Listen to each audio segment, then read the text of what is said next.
जैसे पता चला कि उमर ने नबी का कलमा पढ़ लिया, जैसे ही कुफ्र कमरे के अंदर बंद हो गया, किसी में इतनी हिम्मत ना थी कि वो सामने आकर हजरत उमर का मुकाबला करता। इस्लाम कबूल करने के बाद हजरत उमर हर काफिर के दरवाजे पर गए।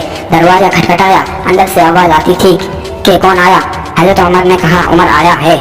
इतना सन्ना होता था कि ऐसा लगता था कि सबकी रूह निकल गई, सन्नाटा सा फैल जाता था। हजरत उमर कहते कि मोहम्मद सल्लल्लाहु अलैहि वसल्लम का कलमा पढ़ लिया है और इस्लाम कबूल कर लिया है, आओ तुम भी इस्लाम कबूल कर लो। हजरत उमर के इस्लाम कबूल करने से पहले मुसलमान छुपकर अल्लाह ताला की इबादत किया करते थे, छुपकर नमाज पढ़ा करते थे।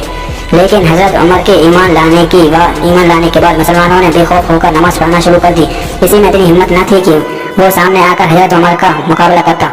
यहाँ तक कि आपने ऐलान किया कि जैसे अपनी बीवी को बेवा बनाना हो, बच्चों को यतीम कराना हो, उमर के मुकाबले में आए। हजरत अब्दुल्लाह बिन मसऊद फरमाते हैं कि हजरत उमर का ईमान लाना मुसलमानों के लिए हिजरत का सबब था। उनका हिजरत करना मुसलमानों की नुसरत थी और उनकी खिलाफत मुसलमानों को